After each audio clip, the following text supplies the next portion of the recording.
Welcome back to the Dark Corner. My name is Cheese Film, and today's film is Quick Change. Quick Change is a 1990 American crime comedy directed by Howard Franklin and Bill Murray in their directorial debuts, and written by Franklin, based on the novel of the same name by J. Cronley. The film stars Murray, Gina Davis, Randy Quaid, and Jason Robards. Robards. My bad. Quick Change follows three people on an elaborate bank robbery and their subsequent escape. Spoiler alert. Well, that's really true. Saying in that, but you kind of, you know they're going to get away with it. Well, do they get away with it? Yes, they get away with it. Spoiler alert, they get away with it. That's not important.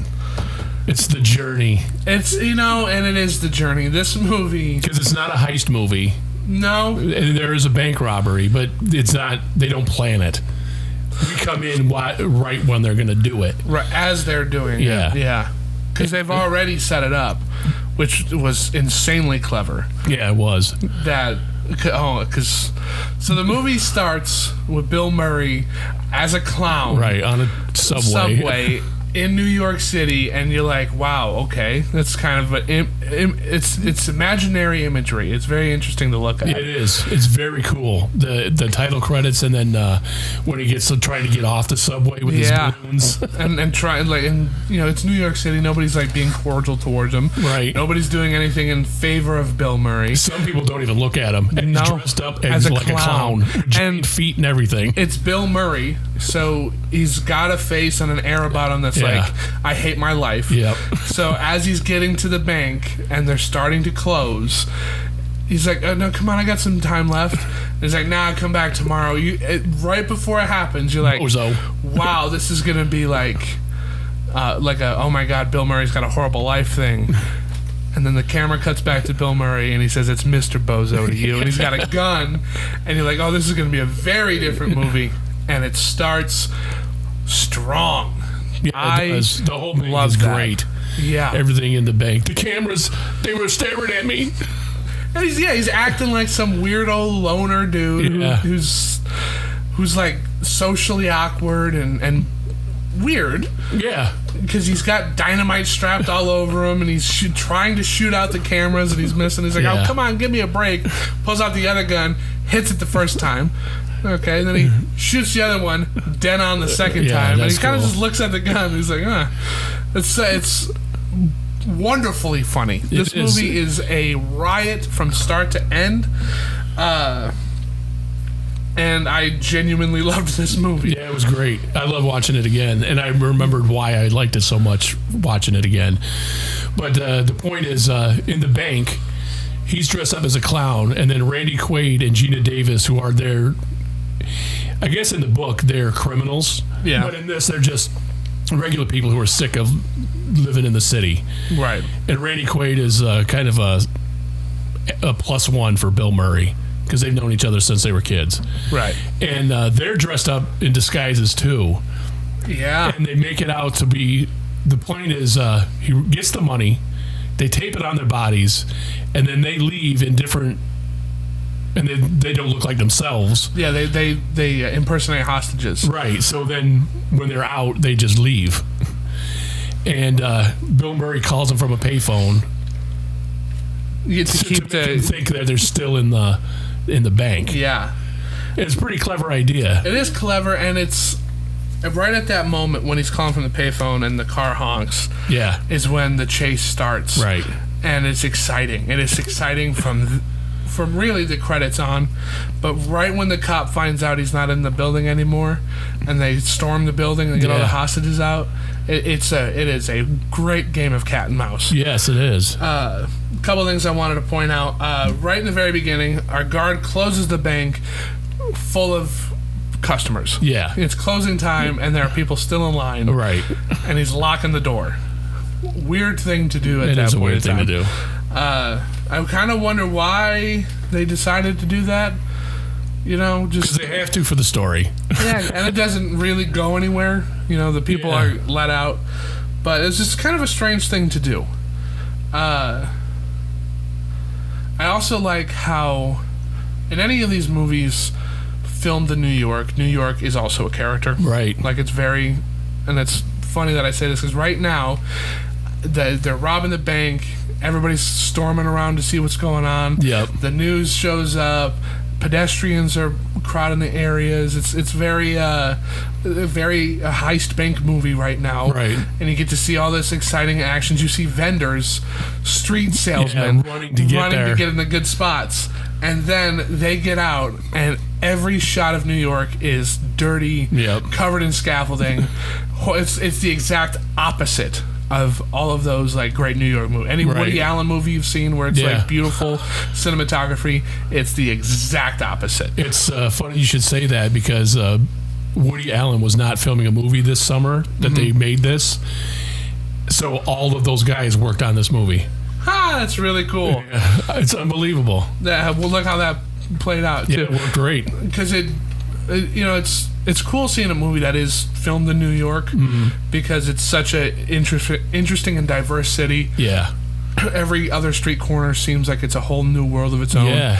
And this movie, ironically, does everything it can to only show the bad and weird parts of New York City. Yeah, they don't go. Well, the bank I think is downtownish area, but it's mostly in the boroughs around it, right? Around Manhattan, the and stuff. Normal people, the everyday stuff, the run and drive, the reason why somebody would want to move out of New York City, right? Exactly, because it's not all dreams and memories. It's dirty. It's smelly. It's like, well, where are we? Well, I don't know. I missed the sign. Well, can you find a landmark? Oh, those guys are great. Yeah, well, we don't know.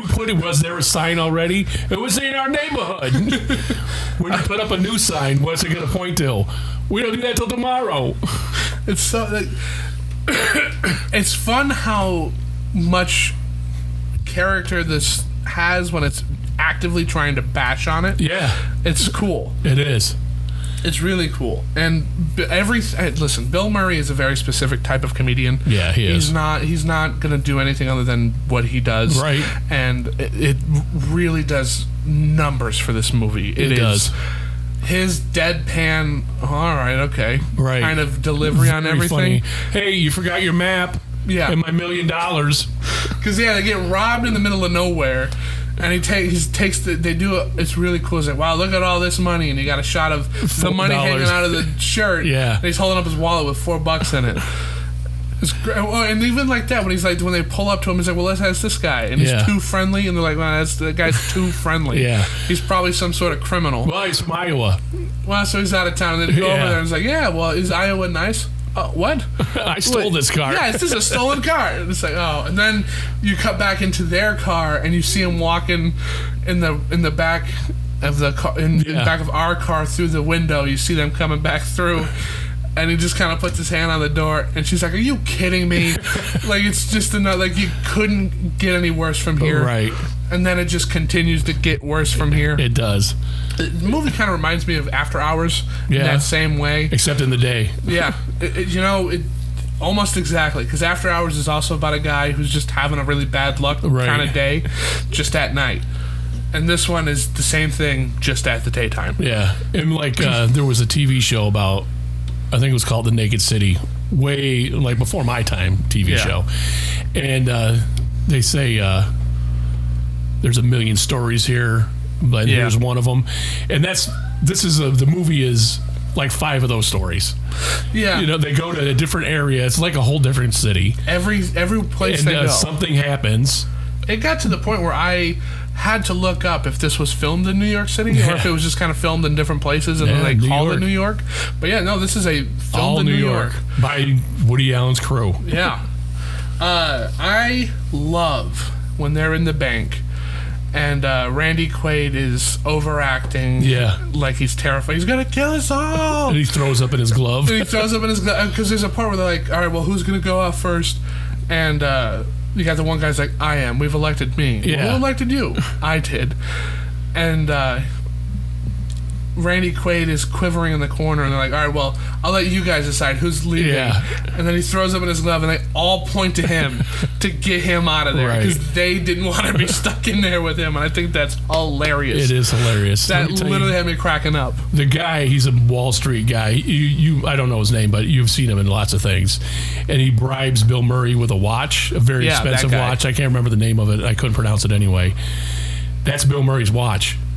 He gave him his own watch? Well, in real life, that's Bill Murray's real life watch.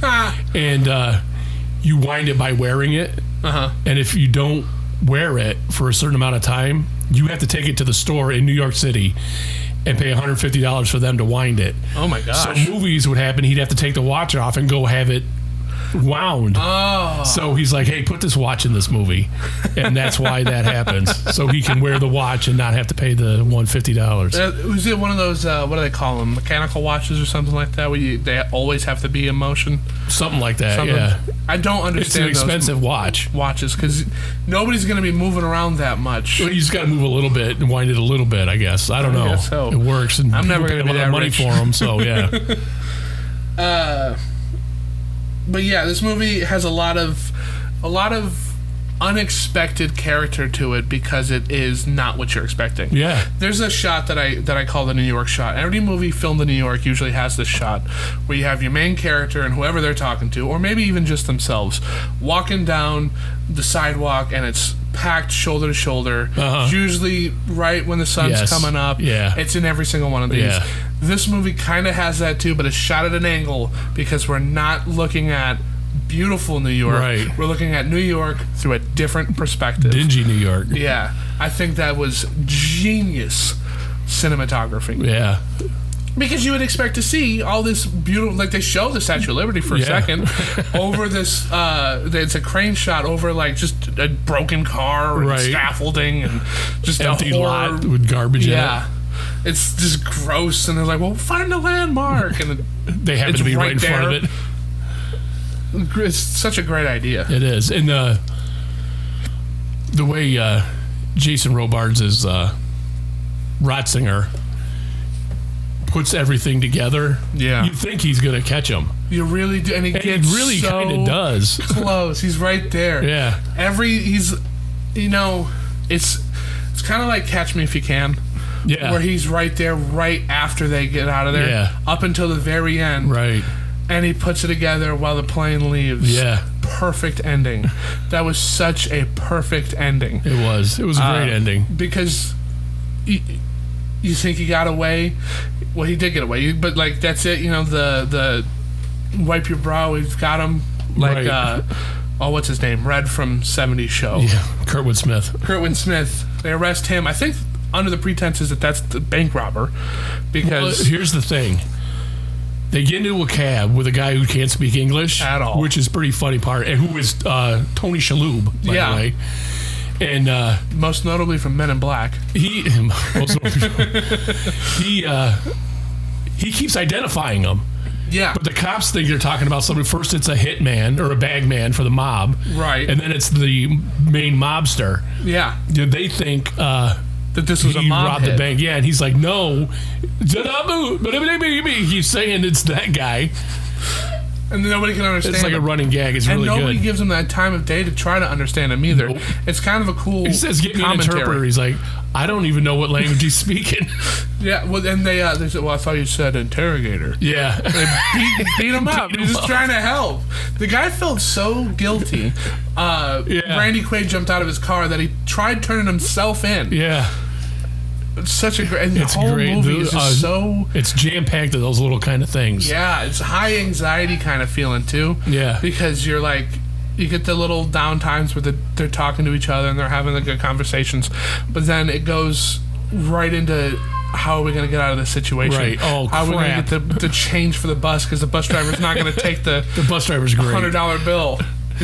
Not even take it, just keep it himself. Right. Exact change only. I think that bus driver I don't know if he was supposed to be, but he reminded me of like Robert De Niro almost. Yeah, and how he talked bit. and almost how the forehead looked and stuff like that. Behind the white line. Yeah, just how he was. It was very, and he took it very seriously. The bus stops to pick somebody up. It's a hippie guy with a guitar. Yeah. And he's got the guitar sideways so he can't get on the bus, and he's like, Kong into it.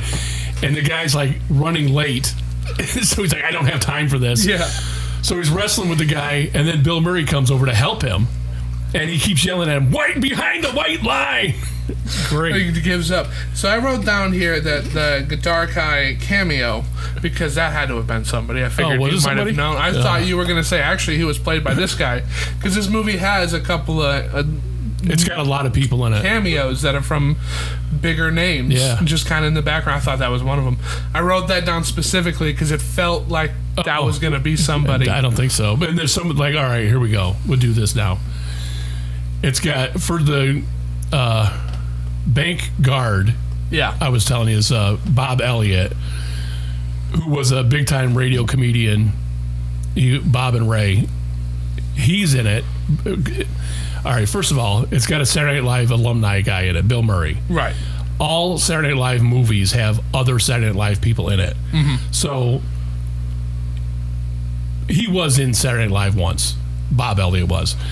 But also, he's the father of Chris Elliott, who was on Late Night with David Letterman a lot and was hilarious. He was also on Saturday Night Live. And then his granddaughter, Abby Elliott, was also a Saturday Night Live cast member. So it's that's weird that that whole lineage is all SNL. Yeah, but Phil Hartman's in it. He was on SNL. Yep. But it also has Tony Shalhoub, I said. Yep. Stanley Tucci. I was Stanley looking for Tucci. who was Stanley Tucci? He was the guy. You know when they go into they bust in the door, like, we'll go in here, and it happens to be a mob place. The mob thing, yeah. He's the guy. Tell him blah blah blah, and then he's like, hey, blah blah blah. That's God. Tony Shalhoub, or I mean Stanley Tucci. Yeah. Because I was like, where is he going to show up? Where's they going to put Stanley Tucci in this? Yeah, that's really but they did, and because he wasn't Stanley Tucci. No, he was just a guy. Yeah. I didn't notice him. I went the entire movie looking for him. And Kurtwood Smith. Which I really think is hilarious that he's just in the end of this. Yeah. There could have been anybody at all, and it's him. Yeah. And he's the mafia boss. Right, but he's a a-hole. He uses his wife as a bodyguard, put her in front of all the danger. And that whole scene, this movie is a masterclass in like nail biting, edge of your seat, kind of anxiety inducing. Yeah, but not in like a bad way, not in like a horror way. No. It's gotta get tension. Out. Yeah, like when they're waiting, Bill Murray goes in to get change into a bodega, and there's somebody in front of him, of course. So he starts putting the lady's groceries in the bag to hurry him up. Then the guy busts the change all over the floor. And now the mob people are coming out and the cops are there. It's nail biting. But they get out on the skin of their teeth with and then Tony Shalhoub is on the bus. Yeah. He's making a little bus thing. He's on the bus. I wonder why just for the joke, but like you could have had any language there. Yeah, he's not speaking a real language. There's no way that's a real language. I don't think so. But he's speaking it like it is a real language. Yes, there is a lot of continuity in his own little. Maybe it is a real language, and maybe we just don't know. I've never heard anything like that either. And when he's like, basically asking where you're going, he keeps asking me. They're like JFK. Oh, okay. Then he looks at Randy Quaid. Where are you going? I like how they point at the thing. I almost thought that's how they were going to get him. Is that because they pointed out to him JFK, the airport, and all that stuff on the brochure in the cab. That's how the cops were going to get him. Oh, right, yeah. But they never did that. They really were detectiving it to the very end. That guy is such a good detective. He is. Like, how he puts stuff together is... It's believable and natural. Yeah, you know, so it had to have been those three guys because they were the first three we let out. Right. They're not here in the witness little sanctuary thing they've got the there. whitey guy. Yeah, the whiny guy. That's the a funny blonde, line. the lumberjack. He says when they're interrogating, Bill Murray changes his disguise, and he's a whiny guy. He's crying and stuff, and he's like, he said to her, "Up your butt with a coconut." I think he was prepared to do it. I didn't see a coconut. I didn't. Man, it's good. Tells the story. So, Jason Ratzinger, the cop, Yeah. caught a bunch of good people, had like a lot of big name things. This is all exposition. And then there was some kind of bad thing where his reputation was tarnished. So that adds to the tension too. He really needs to get the clown bank robber guy. And they really need to get away. Yeah. And he ends up winning too because he catches the mob head guy. of the mob. Yeah. And he gets the head of the mob. It's a good ending. They're obviously looking for it, but he assaulted the police officer. Yeah. He has everything he needs to bring him in. There is no other paperwork. You got him. There you go. And what a great twist that was. Yeah. Because he's a jerk. Yeah. The second he's on screen, he is a he's red jerk. If you wondered what red would be like at the airport and on an airplane, this movie will tell you right now. Right there. Great casting. Great. Like it's very rare that you see a movie where like every joke lands. Yeah, I think this one, the majority of the jokes land pretty solid. I think there isn't too. really anything in here I was like, wow, that wasn't very funny. So this movie made $15 million on a $17 million budget. Oof. It did not, oof. And you had never heard of it, right? No. So I'm like, why did this not do good? Because it was critically acclaimed, and the people that went to see it liked it. Right. And then so I looked up what else came out then to make this not make any money. 1990. Here's the same month. July. Die Hard 2. Whoa.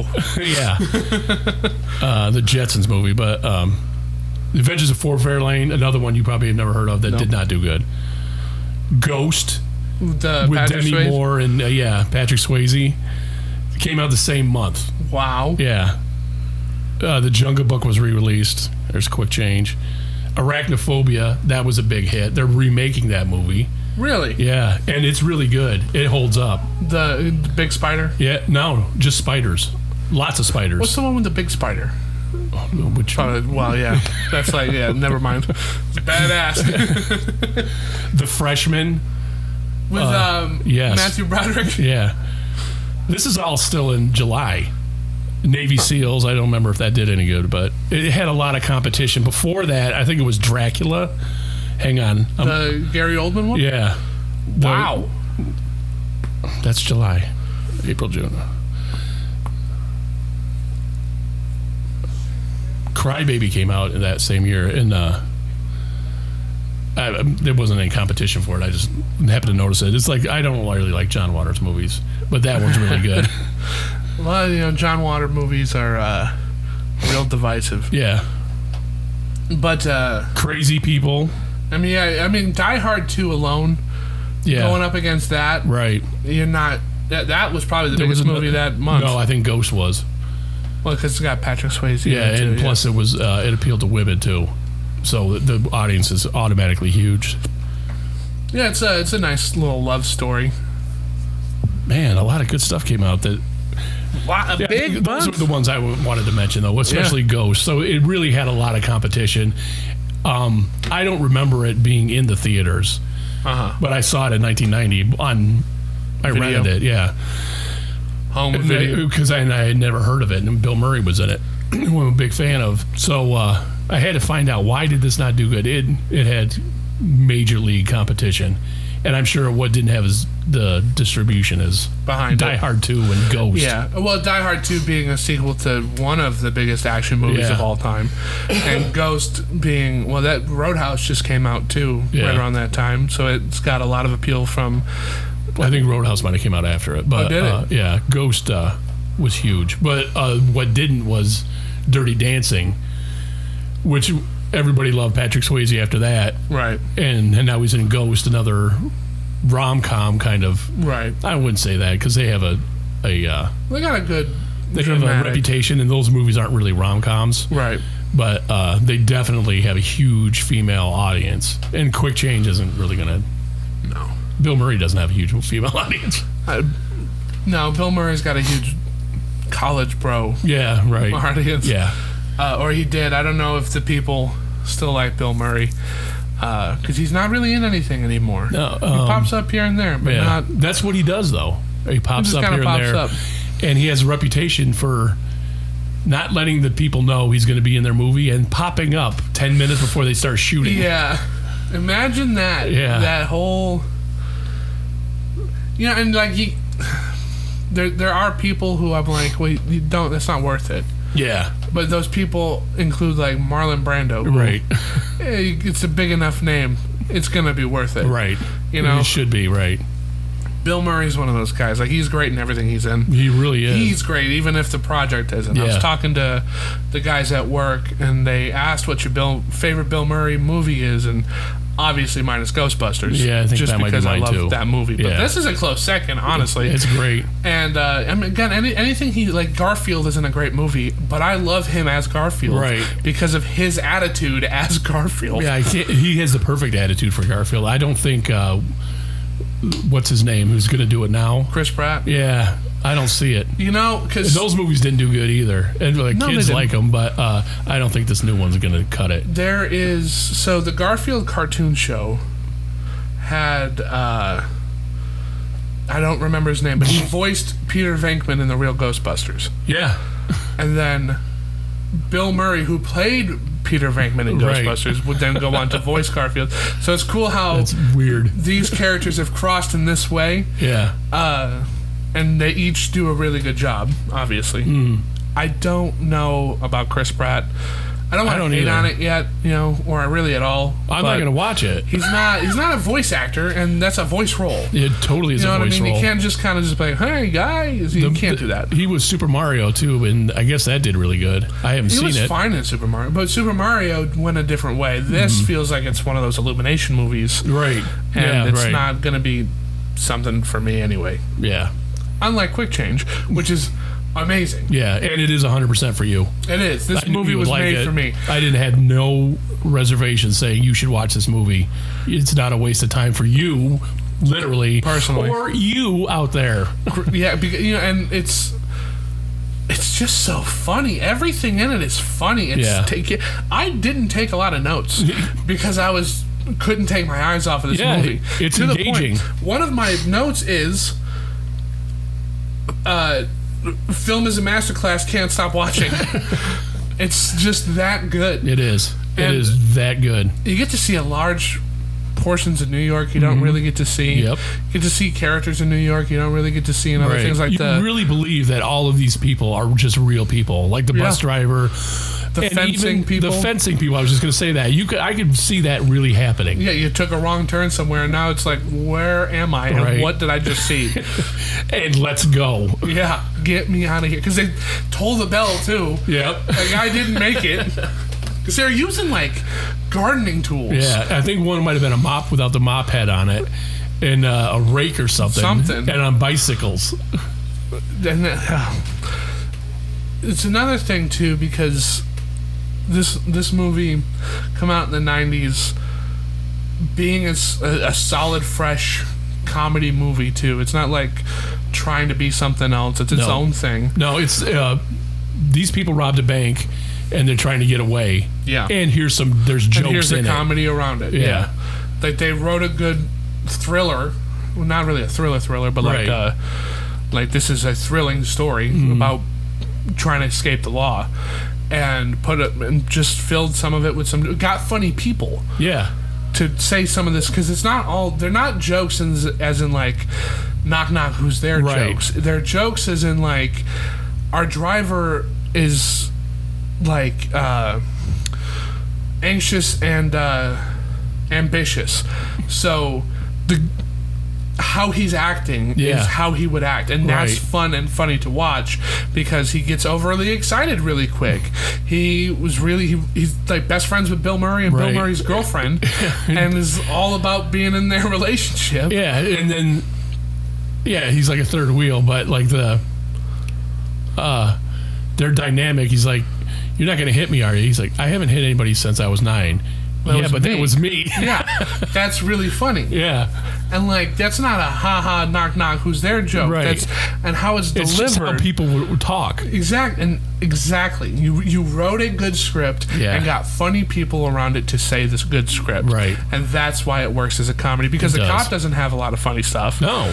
The girlfriend doesn't have a lot of funny stuff. Not really. It's mostly her reacting. Yeah, like, reacting to the insanity of this situation.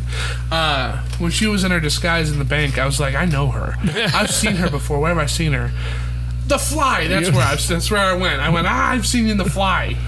Instead of, like, Beetlejuice and stuff like that. No, that's where Mikey went. He's like, Mikey, who's that? I said, it's Gina Davis, and I'm trying to think of something. He's like, oh, is she from Beetlejuice? That movie's coming out too. Beetlejuice. That looks like it's going to be it could be cool. A good one, yeah. We've got a lot of hype behind it. I kind of want to see this movie again. I really like this again. Yeah. It's got a lot of rewatch value. It does, and it's charming. How a lot of the marketing around this movie is Bill Murray in the clown costume. Mm-hmm. Because you're like, all right, well, what is this going to be? And most of the movie is not that. He's not in that clown costume. It's a big part of the movie. It's not most of the movie, and it's cool. Exactly. It's a great way to subvert expectations. He's got the fake front thing that rolls up like it's a clown thing, and he's showing it to people, and then he like drums his fingers on it like a clown would. It's great. To it. Yes, it's really good. Highly recommend. Highly recommend this movie. This movie's fantastic. It is, and although like nobody has a cell phone or there's no electric cars or whatever, the cars look old looking. Yeah. It's not dated. I was watching. I'm like, this is not dated. The phone booth stuff. There's not phone booths anymore. No, but that's really the only thing that looks out of place. Like it still feels and looks like New York. It still feels and looks like how people would act. Yep. If you remade this movie the exact same way, but replaced the pay phones with like a cell phone, right, it wouldn't feel like it's not. There's no date to this movie. Right. It's very well. The same thing could have happened too. He could have honked the horn on accident while he's on the phone. Exactly. It's great. It's great. And it's a great script. It's solid entirely. It is. And I thought this was a Bill Murray improv line, but it's not. It was in the script. He says, "What kind of clown are you?" The crying on the inside kind, I guess. That sounds like a Bill Murray improv. And that's the way he delivered it was so natural. I assumed it, but no, it was in the script. That's insane. And it was the best. The guy who wrote it there, he thinks he was very proud of it. Yeah. Well, because it's funny. It is. It's good. And I don't know. You should definitely see Quick Change. Yeah. There's one more thing I wanted to bring up and talk about. And now I cannot remember what it was. It was something to do with the way things were shot at night and how the lady once they got off the bus and they're walking down that weird empty street and you got the lady singing in the distance. Oh yeah, it's like they're going to their death. Yeah, like because she's selling flowers or something. Yeah, that's what she's saying. Flowers por los muertos. Yeah, and then, like flowers for your death or something. Yeah, and Randy Quaid, who's freaking out the whole time, he asks, "What does that mean, Graham?" He's like, "I don't know." Or it means flowers for something. He's like, and then Gina Davis says, "No, it means flowers for the dead," and he just goes to pieces. and then you feel like that's where this is where it's ending. And then the doors open up and those lights blare on them, like they're looking at heaven itself. Yeah, and you see it's a car, and you're like, "Oh, they got caught. It is they're heaven. right there." But it's JFK. Yeah, they're coming to take him. It's the baggage car. Yeah, the baggage car. And I said it earlier with when they're walking back from he's getting mugged.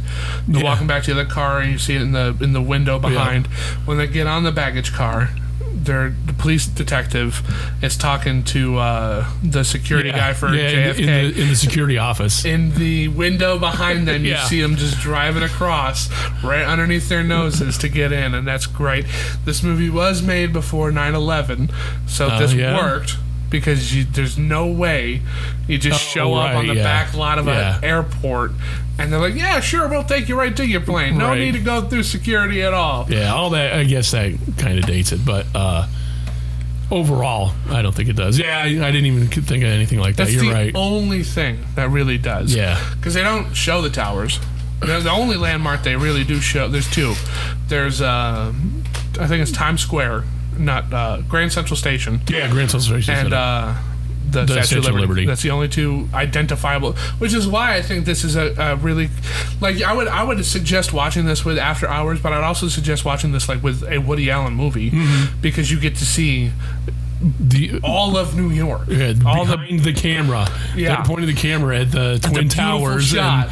And you're looking, because I'm sure the Brooklyn Bridge doesn't look as beautiful all the time as it does in Manhattan. Right. There's a movie called Dead Man with Johnny Depp. Yeah, I know what you're talking about. I've never seen it. You have not seen it? No. You should watch. I think you would love that movie. That and Bone Tomahawk I have to see. Oh, Bone Tomahawk. It's so good. Oh, we'll talk about that. But so in Dead Man, they did this really cool thing where they would find some really picture-perfect area in the woods, and then they would turn around and they'd film what was behind it. And it usually wasn't very good looking. Wow. I think they did something very similar in this. And I think that is so clever to do. Yeah, it is. Because it's identifiable, but it's not pretty. Right. And it gives a lot of draw, character, and scenery that we've seen a million times, but not this way. Right. There's not a single movie I can think of that's shot in New York that looks like this. Right. Otherwise, it's the exact opposite. It's not the beautiful part. It's this is the lived-in part. Yeah. Where the garbage just hasn't come yet. The garbage men. Exactly. That's why the garbage is out there. They go to there's, I don't want to say vampires, but like the criminal underworld part that's not is really scary. Right. And you're like, this is what New York is like. Or this is. It's all either a white tower or the pits of hell. Right. And this one's the gates. The middle line that walks between the two. Because you can look and see the best part. You can look there, but I'm going this way. And it's also really cool that our two main characters live in an apartment that they look out the street. Yeah. And like it's not a bad view, you know. No, it's just a building over there. It's just buildings. Yeah. It's normal for an apartment in a city. And they hate it. They hate living here. They want to leave really, really bad. And you're like, okay, yeah, I get it. Sure. Right. You look out your window, you parked in front of a fire hydrant, and the firemen have to get to that fire hydrant, so they move your car, and it goes flying down the hill, crashing behind the trees. Like it's and that's it for that. Right. But the car comes back being towed right in front of them. He's like, there's our car. It's bold. It's just such a bold way, because it would be very easy to show look at what you're giving up. Yeah. Because New York is a beautiful city. Right, and it's got everything's great about it. Yeah, so just have... It's great shit, I should say. A bunch of, like, oh, I hate this city, and then it pans out, and it's like just this gorgeous shot of New York, but it doesn't do that. No. It does sell, get me out of here now. Yes, it does. And it's mostly, I think, the attitude of the people. Yeah. Because, home's home. Yeah. And the people have care. They go talk to those construction workers. Right. They're not being mean. They're just... No. They're doing their job. It just happens to screw up your day. Yeah, that's it. Like, you could have had a whole full-on conversation with those two. Those two could have been your new best friends. Right. But you hate this town so much, you hate them too. And it's clever. It's clever. It's from a clever movie. Jump. And it really works. And I might just be... biased about it, but I love these kinds of movies. Yeah, they're great. They're good. It's so good. And I would 100% recommend anybody to watch this, because it is a fantastic trip. It is. It's worth paying for, but you can watch it free on Tubi. You can watch it free on Tubi. And I paused the movie once to like get a sandwich, and I was halfway through. I was like, I was in 45 minutes. I had 45 minutes left. I was like, wow, I'm already halfway through this movie. Because, like, there's just so much going on. There is. It's well paced. It's very well paced. It's not blowing by. Like, it's not just like... No, it's not rapid fire at all. No, it's well-paced. It's perfectly paced. You know, I love the people that they buy that apartment from. Yeah, Phil Harbin. Yeah, because I was at Woodstock. From Woodstock to Charles Bronson in 20 years. And that was kind of a thing back then, too. Where hippies were now yuppies. Yeah. But it's a good way to sell other people on your plight too. Yeah. Because they sold the apartment. Well, I don't think they even sold the apartment. Whoever owns that building sold that apartment, and are charging them more, almost double. Yeah. It was impressive because we're only paying $1,200. Yeah. 12. We're like 23. Yeah, and that's a New York joke, but the way it's done, anybody could. Anybody can relate to that. Relate to it, yeah. Especially nowadays. Yeah. That might date this episode.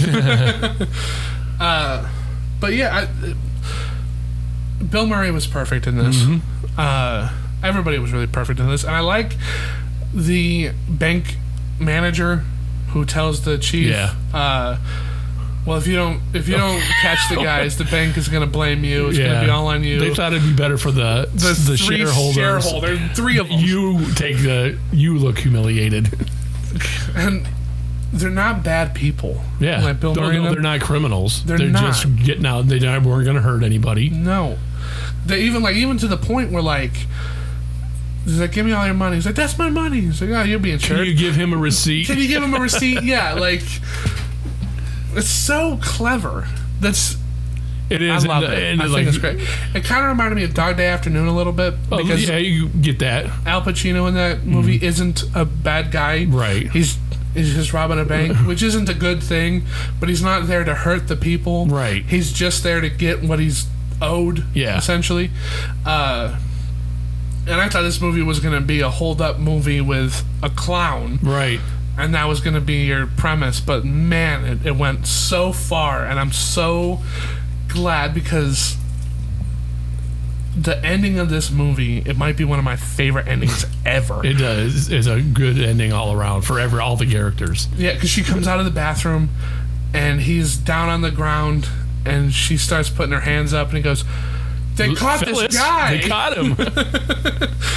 And he's like, well, we'll commemorate you. What's your name? What's your address? All this stuff. And he's giving it to him. And right as the plane takes off, the cop guy gets in his car. And he's like, remind me to commemorate that Chip.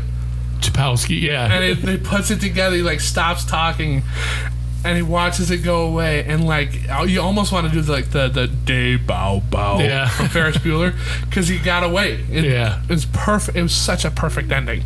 Oh, my God, it was such a perfect ending. But yeah, I watched it on Tubi with maybe 2 ad breaks. I don't remember any. That's good to watch stuff on Tubi. And Tubi just kind of popped up. Yeah, it did. I didn't know about it, and then all of a sudden I did, and it's got so much on it. It's so much on it. So much great stuff on it. Yeah. And the ads aren't long, really. No, I think they were 30 seconds total. Yeah. It was, maybe a minute. It was... I'm a fan of Tubi. It's not... there's a long breaks of movie before ads. Right. It's not I don't know if anybody... did you ever have Crackle? I did. Crackle had too many ads. Every 15 minutes. Yeah, it was too much. And we're not sponsored by them either. Nope. This is genuine. I would... Because, it's free to sign up for. Yep. And... you get all these there's not just cult classics on there. No, there's all kinds of so much stuff on there. It's definitely worth checking out. It's worth it. And I don't even know if they have a paid membership. They just want you to watch stuff. Yeah. It's good. It's worth it. It's so worth it. But yeah, I would give this movie a solid 5 out of 5. Solid 5 out of 5. I will be looking for this physically because I would love to add this to my collection. Yeah, I'd like to see special features on it. I would love to see a documentary of a making of on this movie because if they have a documentary on the making of this movie, I bet it would be as enjoyable and as entertaining me too. as the movie itself. Yeah, definitely. But yeah, overall, go watch this. Do yourself a favor and watch Quick Change. It is amazing. I have been Cheese Film. And Hecubus. And this has been The Dark Corner.